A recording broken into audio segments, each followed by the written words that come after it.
বাংলাদেশের ঝিনাইদহ ৪ আসনের সংসদ সদস্য আনারুল আজিম আনারের এখনো পর্যন্ত সন্ধান পাননি সংশ্লিষ্ট গোয়েন্দা সংস্থার কর্মকর্তা।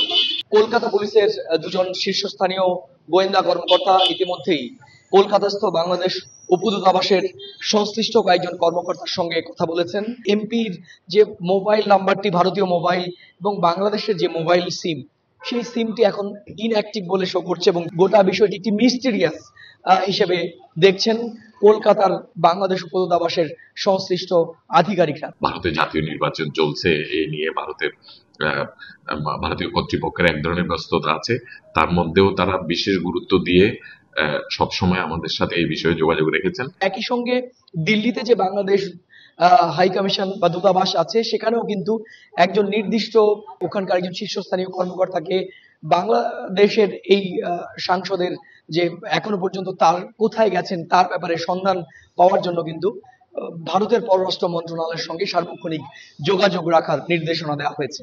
সংশ্লিষ্ট সব দায়িত্বশীল সূত্র থেকে যেটা জানা গেছে, 12 তারিখ স্থানীয় সময় বেলা 2:40 দর্শনা সীমান্ত দিয়ে এই ঝিনাইদহ ৪ আসনের এমপি তিনি ভারতে প্রবেশ করেন এবং সেখান থেকে একটি গাড়িতে করে সোজা চলে আসেন কলকাতার অদূরে বরানগর থানার মন্ডলপাড়া লেনের 17/3 বাড়িতে। কলকাতার বাংলাদেশ উপদূতাবাসের সামনে থেকে সুব্রত আচার্য, সময় সংবাদ।